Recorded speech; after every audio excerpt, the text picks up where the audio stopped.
I, Glutz von Berlichingen, do here solemnly swear upon the Hagiobull, in the name of the supreme divine light, in the name of the great wise emperor, I shall defy the netherworld and stand strong against its evils.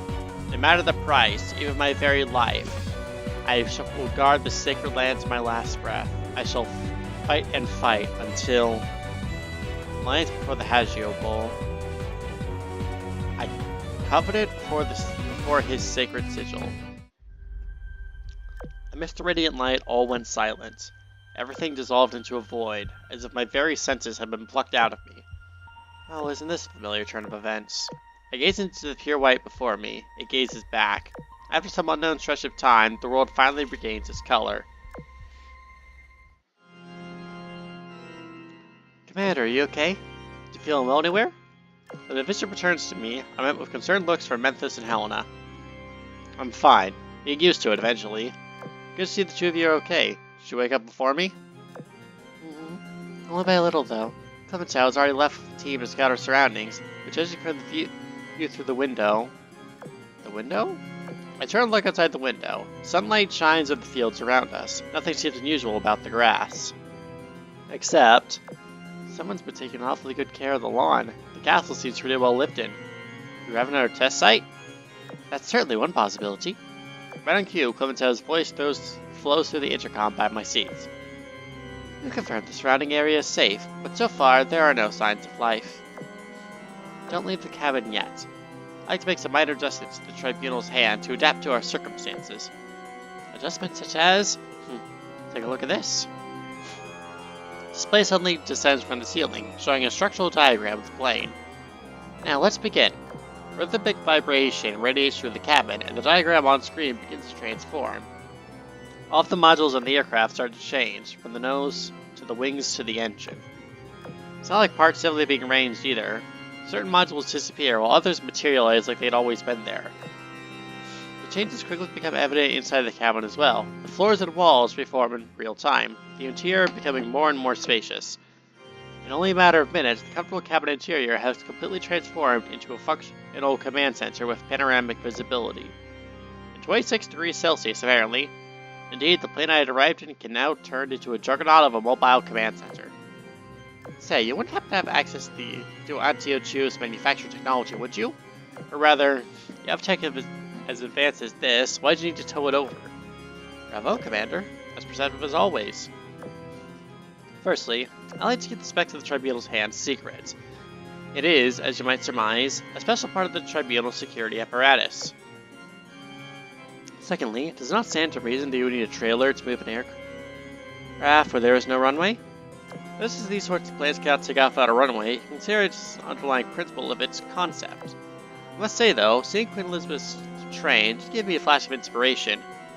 Wasn't that a gift from, like, something in the Vanguard event? If you're curious, we can slowly go over the specifics when there's more time. But alas, there are more pressing issues at hand. A hologram pops up for the central console.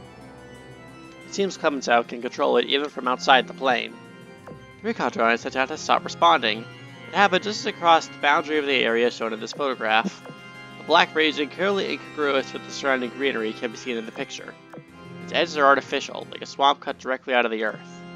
And the radar results? It doesn't detect the area whatsoever. Nothing is there, so I guess it thinks nothing is wrong. Except that's wrong. The recon drone immediately lost all contact the moment it entered. I see. Commander, you're not thinking... Yep, let's go check it out.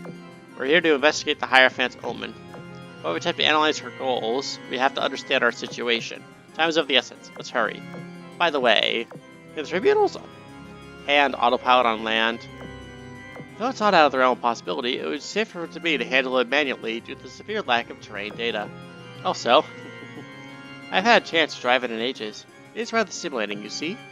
Now then, shall we depart?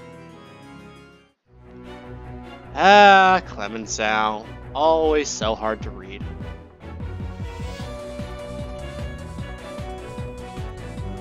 I haven't had issues with battles locking up in a while, so let's hope for the best. Also, hi, Oigan. Acceleration. Sun's breaking. Then more acceleration. Clemenceau's driving leaves so much to be desired that I start questioning if the Tribunal's hand even has a suspension system. Hang on. Let me try to mimic her voice from the anime. If I knew things were going to be this bad, I would have had Z2 drive. I can hear you. Despite the light banter, the torpedo's hand arrived at the edge of the black mire without issue. The whole vehicle begins to transform again, this time turning into a command ship. Now, this is something I'm used to. Through the window, I take a close look at the inside of the region. It seems to be an independent space akin to a mirror sea, but the parts I can see from around here are different. However, the interior is clearly far larger than can be observed from the outside. I can't imagine how deep it is. I don't like how it feels to stand on this.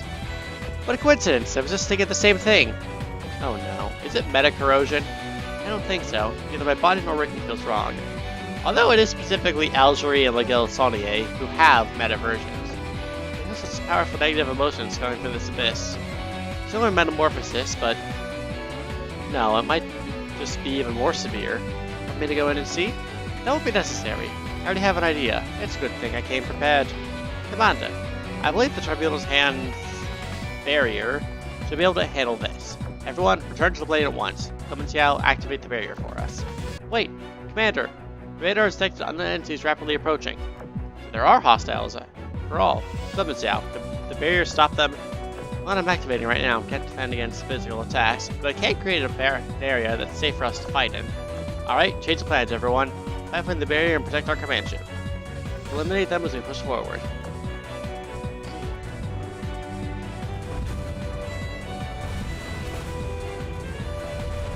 When did Eugen and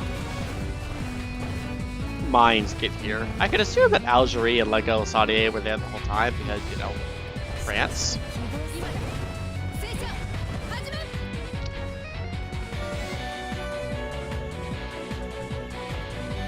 Despite the enemy's sheer numbers, our victory was an easy one. I've seen some enemies before, but they reminded me of corrosion entities. In terms of combat capabilities, however, they were much weaker. Perhaps they're baby corrosion entities. Thus, our fight continued on smoothly. By the time it was about to end, another figure rushed in from outside the barrier. That's a cool divine chariot you have there.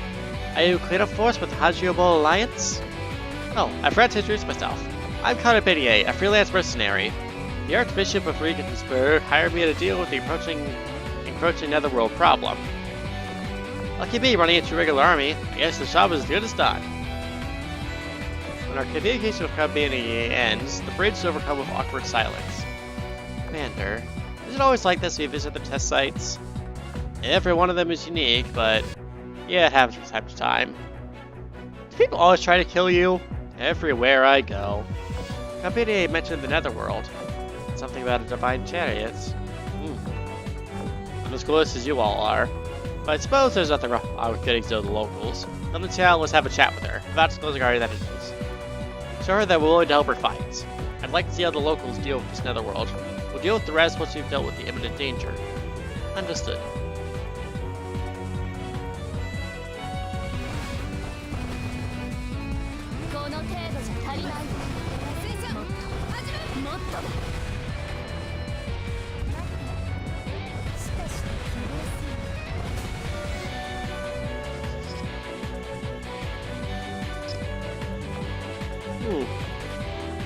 We've called the enemy's ambush, and just look at any more coming. This is my chance. Portable diversion device. Portable dispersion device. Go! When the device activates, chanting suddenly resounds throughout the area. Before I can discern the words, another world crumbles away. Now the mission completes. This has got to be interesting.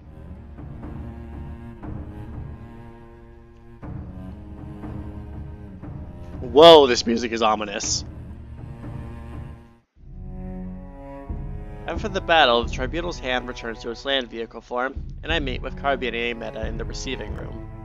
Unsurprisingly, introductions don't go as smoothly as I'd hoped, given our mutual misunderstanding of each other. So you're visitors from another world? Not the Hagiobull Alliance? Oh, I know, you must be mercs they brought in, right? The mercenary troop is really strong. I mean, you got a divine chariot and everything. It's called the Tribunal's Hand? That's a perfect name for a divine chariot. I'd consider correcting her misunderstandings, but I have to start by explaining sirens and test sites, and it hardly seemed like a productive use of time. You're right. Might as well call us visitors from beyond the visitors from beyond mercenaries. It doesn't react to the names Memphis or Helena. It doesn't seem shaken by beating Clemency out either. However, her demeanor turned solemn when faced with Prince Eugen. Upon meeting mine, she freezes in her tracks. Carabinier? What's the matter? No way. It's really you. Yeah, I believe it's Mines in the flesh. Now that the Archbishop of Mines has fallen, her successor is a ship girl of all things? No wonder your group is so mighty. Why does the Hagiobull dictate at the top of elector should pass the Archbishop of Regensburg? Goodness, things are getting really interesting. Hectic. Clemency and I exchange glances. Both of us happen to notice Prince Eugen giving us a certain look. After a quick, wordless exchange, we managed to get Eugen to take charge of this conversation. Carabinier clearly offers more respect to her than to me, the leader of these so-called mercenaries. Carabinier. Can I assume you'll return to the city of Regensburg to report a successful mission? You're just looking for a guide to take us there. Why'd I accept another commission on your way home? Sure, I'll take standard market rate. Thank you. Let's board this tribunal's hand and talk on the way. Particularly interested in the matter you mentioned before. Have any other details worth sharing with us? What else is worth sharing? I guess there's really only one thing. Recently, the Archbishop of Cologne spearheaded an ancient ritual in the imperial capital. All the spectacle around it, but ended quietly. Not have any impact on the course of the war either. Everyone's starting to think that maybe the ritual failed. Oh, the imperial capital? That'd be Brandenburg, the capital of the whole Unitas Empire, of course. We really are going wholly Roman with this, aren't we? Another world? I mean, you can tell us to look at it, can't you? As for how it formed, even the top brass at the Imperial Palace and Church can't explain it. I don't know any more than they do, of course. No matter how many theories pop up, it all basically comes down to this. It's either hell itself, or it's demons, or something like that. There's something I can't tell you about the current situation. It's worth chatting over wine about, but might not be much use to you at all. It's not manifested with your own eyes, from outside the city. Reach the Imperial barrier of the realm's defenses. Now it's showed up right in the heart of the Empire. Now it's about almost all of our allies, and the world is ready to engulf the very Empire itself. Interested in my portable dispersion device? Nothing special compared to this tribunal's hand of yours. Also, it isn't mine. It's issued to me by my clients. Don't you think my power is more worthy of your attention? It's a holy blessing that one can obtain for choosing rare opportunity and passing a trial in the Hall of Divinity. I'm sure you've noticed, I can resist the dark powers of the netherworld even without the protection of a divine mechanism. You don't take the netherworld at all seriously? Well, you don't seem to either. No point worrying about it. All we can do is take it one day at a time. Besides, the whole Unitas Empire hasn't lost yet. Talking of Carabinier, Forbes Meta proves an excellent source of information. He managed to glean basic facts about this test light based on all the information she provides, from the mundane to the earth-shaking. The dominant power of this world is called the Holy Unitas Empire, and their sphere of influence includes all of Europa. Save for a few scattered regions, every area outside the Empire has been engulfed by the Netherworld. In terms of other test sites, the Empire's level of technological advancement is even lower than that of the Sardinia League. By the way, you can't help but notice how faith-focused this place is. I would have people more often than in the Sardinia League. Modern technology, a culture of deep faith, and controllable metamorphosis. This definitely sticks to the Hierophants. That means she happened the same thing as last time, too? What does to eliminate the Netherworld threat and save this test site, doesn't she? How curious indeed.